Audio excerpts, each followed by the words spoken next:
Hi everyone, welcome to KM creative zone. This is Kishore Marsetti. ఈరోజు topic వచ్చేసరికి lenses. Professional camera అందరూ కొనాలని చెప్పేసి డ్రీమ్ ఉంటుంది. కొనేసిన తర్వాత వచ్చే పెద్ద కన్ఫ్యూజన్ వచ్చేసరికి వాటికి ఏ లెన్స్ కొనాలి, కిట్ లెన్స్ తీసుకోవచ్చా తీసుకోకూడదా, ఫుల్ ఫ్రేమ్ లెన్స్ ఏంటి, క్రాప్ లెన్స్ ఏంటి, ప్రైమ్ లెన్స్ ఏంటి, జూమ్ లెన్స్ ఏంటి, అసలు ఏ లెన్స్ ఏ సిచ్యువేషన్ లో యూజ్ అవుతుంది, ఇలాగా చాలా చాలా చాలా డౌట్లు ఉంటాయి. ఈ డౌట్లన్నీ క్లియర్ అవ్వాలంటే ఈ వీడియో ఫస్ట్ కార్ నుండి మిస్ అవ్వకుండా చూడాలి. ఎందుకంటే lenses are very expensive. Lens గురించి చెప్పే ముందు ఫస్ట్ మీ కెమెరా అసలు ఏ టైపు, అది ఫుల్ ఫ్రేమా లేకపోతే క్రాప్ సెన్సారా, అది మనకి తెలియాలి. కెమెరాస్ లో 2 టైప్స్ ఉంటాయి. ఆల్రెడీ ఆ డీటెయిల్స్ నేను ప్రీవియస్ వీడియోలో చెప్పాను. బట్ ఈ రోజు మనకి క్రాప్ సెన్సార్ లెన్స్ ఎట్లా చూస్ చేసుకోవాలనేది టాపిక్. క్రాప్ సెన్సార్ అన్నా ఏపీఎస్సి అన్నా ఒకటే. సోనీ ZV-E10 Mark 1, Mark 2, అలాగే A60-400, A60-700 ఇవన్నీ కూడా ఒకటే అన్నమాట. సో దాని గురించి మనము ఈ రోజు ప్రాపర్ గా సెగ్మెంట్ వైజ్ గా డిస్కస్ చేసుకుందాం. కెమెరా కొనటం ఓకే, కెమెరా కొన్న తర్వాత దాంతో పాటు కిట్ లెన్స్ తీసుకోవాలా, బాడీ ఓన్లీ తీసుకోవాలా అని చెప్పేసి మనందరికి చాలా డౌట్లు ఉంటాయి. సోనీలో మనకి కిట్ లెన్స్ అంటే 16 to 50 mm లెన్స్ మనకి డిఫాల్ట్ గా కిట్ లెన్స్ ఇస్తారు. సో అది మరి కొనాలంటే దాని ప్రోస్ ఏంటి, కాన్స్ ఏంటి, అసలు అది ఎవరెవరికి యూజ్ అవుద్దో ఇప్పుడు మాట్లాడుకుందాం. ఫస్ట్ దాని ప్రోస్ మాట్లాడుకుంటే, సోనీ కిట్ లెన్స్ వచ్చేసరికి చాలా కాంపాక్ట్ గా ఉంటది, చాలా లైట్ వెయిట్, చాలా సూపర్ పోర్టబుల్ అనమాట. అంటే ఒక్కొక్కసారి అంటే మీకు ట్రావెలింగ్ కి వాటన్నిటికి కూడా చాలా యూస్ఫుల్ గా ఉంటది. అది దాని ఫోకల్ లెంత్ వచ్చేసరికి మనకి 16 నుండి 50 వరకు ఉంటది. అంటే 16 వచ్చేసరికి వైడ్, అలాగే 50 వచ్చేసరికి మనకి కొంచెం జూమ్ అనమాట. ఆల్మోస్ట్ ఆల్ రేంజెస్ మనము దాంతో కవర్ చేయొచ్చు. ఇంకొక అడ్వాంటేజ్ ఏంటంటే అది OSS అని ఉంటుంది దాని మీద, లెన్స్ మీద. మీకు ఏంటంటే అది ఆప్టిక్ స్టడీ షాట్, అంటే మీకు ఒక రకంగా చెప్పాలంటే ఇమేజ్ స్టెబిలైజేషన్ లాంటిది అనమాట.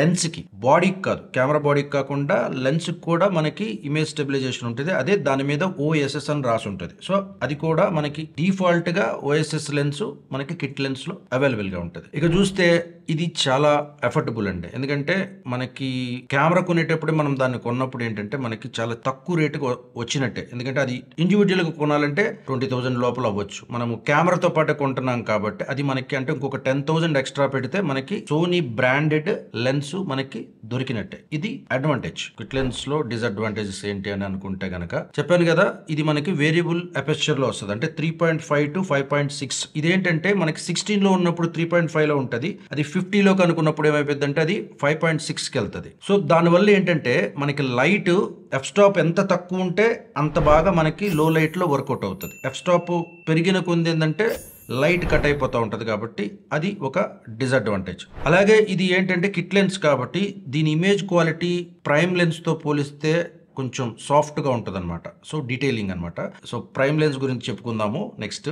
వింటా ఉండండి. ఇది కొంచెం మనకి షాలో డెప్త్ ఆఫ్ ఫీల్డ్ తక్కువ ఉంటుంది. ఎందుకంటే ఎఫ్ స్టాప్ 3.5 to 5.6 కాబట్టి దట్టు వేరియబుల్ కాబట్టి మనకి అదొక కొంచెం డిసడ్వాంటేజ్, కాన్స్ లో చెప్పుకోవచ్చు. కాబట్టి ఈ కిట్ లెన్స్ ఎవరెవరు వాడచ్చు అంటే, ఫస్ట్ ఒకవేళ మీరు బిగినర్ అయ్యి ఉండి ఎక్కువగా మనీ స్పెండ్ చేయలేరు అని అనుకున్నప్పుడు ఈ కిట్ లెన్స్ కళ్ళు మూసుకొని వెళ్ళిపోవచ్చు. ఎందుకంటే సోనీ బ్రాండెడ్ వాళ్ళదే కాబట్టి. ఓకే, ఈ కిట్ లెన్స్ ఏ రేంజ్ లో కవర్ అవుతాయంటే వ్లాగింగ్ వాళ్ళకి, ట్రావెలింగ్ వాళ్ళకి, వీళ్ళందరికి కూడా ఈ కిట్ లెన్స్ చాలా బెనిఫిట్ గా ఉంటుంది. ఇది ఏంటంటే జనరల్ యూసేజ్ అండి. అంటే కొత్తగా మీరు ప్రొఫెషనల్ కెమెరా కొనేసి అంటే ఒక ట్రావెలింగ్ కానీ, కుకింగ్ వీడియోస్, లేకపోతే మీ ఫ్యామిలీ వీడియోస్, ఫొటోస్, వీటన్నిటికి కూడా చాలా కాంపాక్ట్ అలాగే బడ్జెట్ ఫ్రెండ్లీలా కూడా ఉంటుంది. కాబట్టి వాళ్ళందరికీ ఇది యూజ్ అవుతుంది. ఐ థింక్ ఈ వీడియో అర్థమవుతుంది అనుకుంటున్నాను. మీకు బాగా యూస్ఫుల్ అవుతుంది అని అనుకుంటే ఇమ్మీడియట్ గా ఒక లైక్ కొట్టండి, అలాగే ఒక అప్రిషియేషన్ కామెంట్ పెట్టండి. ఓకే, ఈ కిట్ లెన్స్ వాడేటప్పుడు మనకి బ్రైట్నెస్ ఎక్కువ ఉండాలి. అంటే అవుట్డోర్ లో మీకు ఇది చాలా బాగా యూజ్ అవుతుంది. ఇండోర్ లో వాడేటప్పుడే కొంచెం కేర్ తీసుకోవాలి. ఎందుకంటే ఎఫ్ స్టాప్ వేరియబుల్ కాబట్టి మీకు ఆ లైట్ వేరీ అవుతా ఉంటది. కాబట్టి కొంచెం కేర్ తీసుకోవాలి. కొంచెం లైట్ కూడా అడిషనల్ లైట్ ఏదన్నా వాడి మీరు యూజ్ చేసుకోవచ్చు ఇన్ కేస్ ఏదన్నా కంటెంట్ వీడియోస్ తీస్తా ఉంటాం. సో ఫైనల్ గా కిట్ లెన్స్ కొనాలా వద్దా అంటే గనక, బిగినర్ అయితే గనక మీరు కిట్ లెన్స్ తీసుకోండి. కొంచెం అలవాటు అయ్యి కెమెరా అప్పుడు మీరు ఏదన్నా అదర్ లెన్స్ కి వెళ్ళొచ్చు. నెక్స్ట్ వచ్చేసరికి ఈ క్రాప్ లెన్స్ ని, ఈ ఫుల్ ఫ్రేమ్ లెన్స్ ని ఎలా ఐడెంటిఫై చేయాలి. సో మీకు ఫుల్ ఫ్రేమ్ లెన్స్ లో లెన్స్ మీద మీకు FE అని ఉంటుంది, అంటే ఫుల్ ఫ్రేమ్ ఈ మౌంట్ అనమాట. సో క్రాప్ లెన్స్ లో వచ్చేసరికి ఈ అనే ఉంటుంది, ఈ మౌంట్ అంటే ఎస్పెషల్లీ సోనీ గురించి మాట్లాడుకుంటే ఈ మౌంట్, సోనీ ఈ మౌంట్ అనేది ఉండేదాన్ని క్రాప్ లెన్స్ అనమాట. సో మీకు ఫుల్ ఫ్రేమ్ లెన్స్ లో వచ్చేసరికి సైజ్ కొంచెం హెవీగా ఉంటుంది, ప్రైస్ కూడా చాలా ఎక్కువ ఉంటుంది. క్రాప్ లెన్స్ వచ్చేసరికి సైజు కొంచెం చిన్నగా ఉంటుంది, కాంపాక్ట్ గా ఉంటుంది, అలాగే కొంచెం మనకి రీజనబుల్ బడ్జెట్ ఫ్రెండ్లీగా ఉంటుంది అనమాట. క్రాప్ కెమెరా లెన్స్ గురించి మాట్లాడుకుంటున్నాం కాబట్టి అదొకటి కొనేటప్పుడు మీరు గమనించాల్సిన అవసరం ఉంది. ఒకవేళ కొనేసిన తర్వాత ఫుల్ ఫ్రేమ్ లెన్స్ మరి క్రాప్ బాడీస్ మీద వర్కౌట్ అవుద్దా లేదా అని చెప్పి డౌట్ వస్తుంది. ఖచ్చితంగా వర్కౌట్ అవుద్ది. కాకపోతే ఫుల్ ఫ్రేమ్ లెన్స్ ని మనము క్రాప్ బాడీస్ మీద వేసి యూస్ చేస్తే సోనీ కెమెరాలో మనం యూస్ చేయొచ్చు. ఒకవేళ యూస్ చేస్తే ఏమైతుందంటే మనకి ఒకవేళ 50 mm లెన్స్ ఉందనుకోండి, ఫుల్ ఫ్రేమ్ లెన్స్, అది ఆల్మోస్ట్ 1.5 టైమ్స్ ఎక్స్ట్రా అవుతుంది అనమాట. అంటే ఇంటూ 1.5 వేయండి, 50 ఇంటూ 1.5 వేస్తే అది almost 75 range of focal length కి అది మారుతుంది అనమాట. కొంచెం జూమ్ అవుతుంది, అంటే ఆ రేంజ్ వరకు వెళ్తుంది. So full frame lens crop lens లో వేస్తే అలాగా చేంజ్ అవుతుంది. బట్ క్వాలిటీలో స్లైట్ వేరియేషన్ ఉండొచ్చు కానీ but you can manage it అనమాట. అదొక అడ్వాంటేజ్.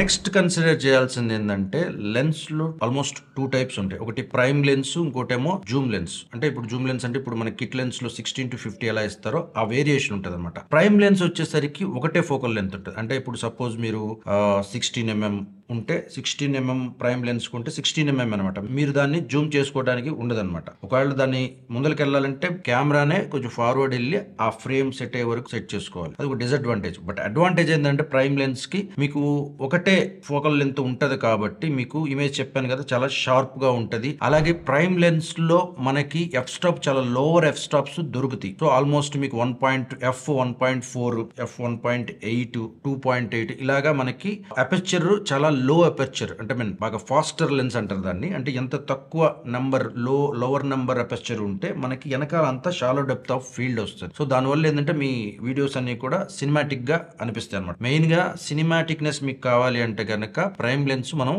ప్రిఫర్ చేయాలి. అదే విధంగా నెక్స్ట్ జూమ్ లెన్స్, ఇందాక 16-50 కిట్ లెన్స్ లో అది కూడా జూమ్ లెన్స్ కింద మనకి వస్తుంది. జూమ్ లెన్స్ అడ్వాంటేజ్ వచ్చేసరికి ఏంటంటే చెప్పాను కదా 16 నుండి 50 వరకు మీరు సిచ్యువేషన్ కి తగ్గట్టు కెమెరా జూమ్ చేస్తే మీరు ఆ మూమెంట్ ని కానీ ఆ రేంజ్ ఆఫ్ డిస్టెన్స్ ని మీరు కవర్ చేసుకోవచ్చు. అది బేసిక్ గా జూమ్ లెన్స్ గురించి. నెక్స్ట్ వచ్చేసరికి మీరు లెన్స్ కొనేటప్పుడు లెన్స్ లో ఇమేజ్ స్టెబిలైజేషన్, ఇందాక చెప్పాను కదా OSS అని ఉంటుంది, optical study shot. Prime Zoom దీని తర్వాత వచ్చేసరికి లెన్స్ లో కొంచెం కన్సిడర్ చేయాల్సింది వచ్చేసరికి మనము దాంట్లో ఇన్ బాడీ స్టెబిలైజేషన్ అంటే IBIS అంటే మనకి కెమెరాలో ఉంటది. ఐబస్ అంటారు. ఈ అడిషనల్ ఫీచర్స్ అన్ని పెట్టేసరికి ఫుల్ బాడీలో ఎక్స్పెన్సివ్నెస్ వస్తుంది. కాబట్టి మీరు ట్రై చేసేటప్పుడు OSS అంటే ఆప్టికల్ స్టడీ షాట్ అంటారు. సో ఈ ఫీచర్ ఉన్న లెన్స్ ని కూడా మీరు ప్రిఫర్ చేయొచ్చు కావాలనుకుంటే. But that varies on budget. Okay, అదొకటి మీరు మైండ్ లో కూడా పెట్టుకోవాలి. సో ఇప్పుడు మనము already different kind of lens, prime lens, Zoom lens, full body lens,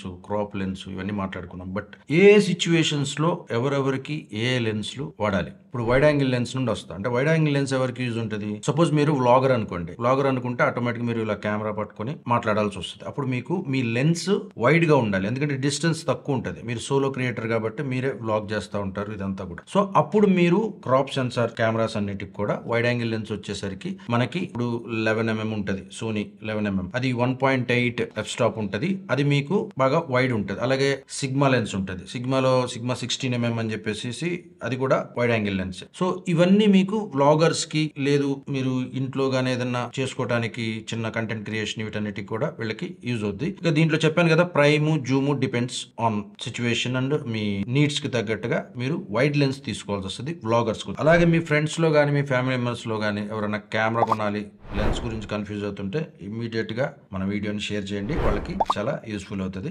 అదే లేదు ఇప్పుడు మీరు స్టూడియో సెటప్ లాగా ఉందనుకోండి, ఇప్పుడు నేను అలాగా చెప్తున్నారు, అప్పుడు నాకు ఒక మిడ్ రేంజ్ కావాల్సి వస్తుంది. సో ఎలాగో నేను పట్టుకొని చేయను కాబట్టి వీడియోస్ మీరు కొంచెం డిస్టెన్స్ గా ఒక ట్రైపాడ్ కేసి ఒక ఫోకల్ లెంత్ యూస్ చేస్తాం. బేసికల్ గా అది వచ్చేసరికి మీకు 30 mm 35 mm ఈ రేంజ్ ఆఫ్ ఫోకల్ లెంత్ మీరు తీసుకుంటే ఏంటంటే అది మిడ్ రేంజ్ షార్ట్స్ వరకు మీకు స్టూడియో సెటప్ వైజ్ గా మీకు యూజ్ అవుతుంది. నెక్స్ట్ ఫోకల్ లెంత్ వచ్చేసరికి మనకి నిఫ్టీ 50 అంటారు, అంటే 50 mm లెన్స్ అనేది ఎవర్ గ్రీన్ లాగా ఉంటుంది. అంటే అది పోర్ట్రేట్ ఫోటోగ్రఫీకి ఒక క్లోజ్అప్స్ వీటన్నిటికి కూడా 50 mm ఫోకల్ లెంత్ చాలా సక్సెస్ఫుల్ అనమాట. అది నిఫ్టీ 50 అంటే బెస్ట్ అన్నట్టుగా. సో మీరు క్రాప్ బాడీస్ లో కూడా 50 mm లెన్స్ యూస్ చేయొచ్చు. 56 mm అని చెప్పేసి అది కూడా ఉంటుంది. ఆ రేంజ్ అనేది మీకు ఎక్కువగా అవుట్డోర్ లో పోర్ట్రేట్ ఫోటోగ్రఫీ కానీ లేకపోతే ప్రొడక్ట్ ఫోటోగ్రఫీ, ప్రొడక్ట్ వీడియోగ్రఫీ వీటన్నిటికి కూడా 50 mm లెన్స్ ఏంటంటే మీకు ఆ రేంజ్ కూడా వస్తుంది, అలాగే వెనకాల ఆ షాలో డెప్త్ ఆఫ్ ఫీల్డ్ అలాగా బాగుంటుంది అనమాట. కాకపోతే మీరు ఇక 50 mm దాకా వెళ్తే గనక మీరు కన్సిడర్ చేయాల్సింది ఏంటంటే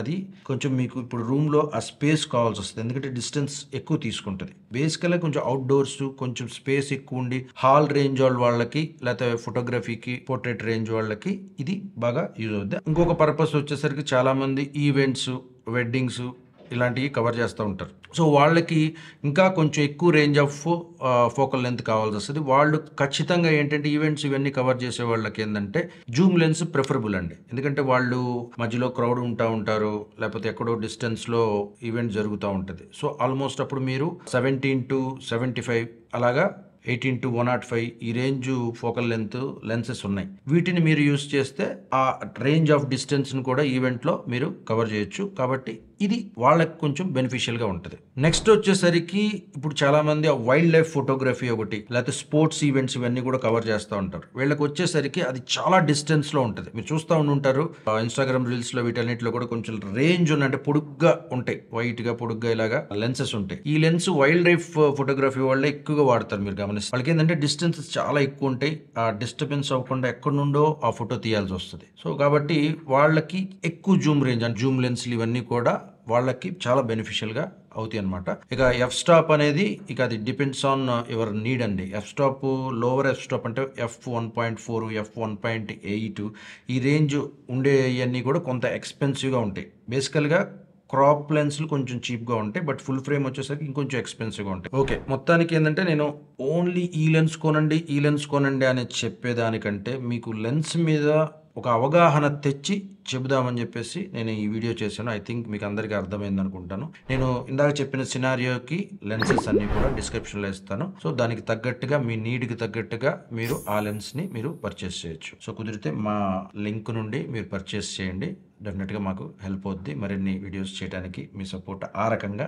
యూజ్ అవుద్ది. అదండి మొత్తానికి. ఐ థింక్ మీకు బాగా అర్థమైంది అనుకుంటున్నాను. ఇన్ కేస్ నేనేమైనా కొన్ని పాయింట్లు మిస్ అయినా పర్టికులర్గా ఏమైనా డౌట్ ఉన్నా సరే మీరు కామెంట్స్లో నిర్మోహమాటంగా అడగండి. మాక్సిమం నేను అందరికీ రిప్లై ఇస్తున్నాను. ఓకే, ఇలాంటి మరిన్ని యూస్ఫుల్ వీడియోస్ కోసం please subscribe KM creative zone. This is Kishore Marishetti. మరొక మంచి వీడియోతో మళ్ళీ కలుద్దాం.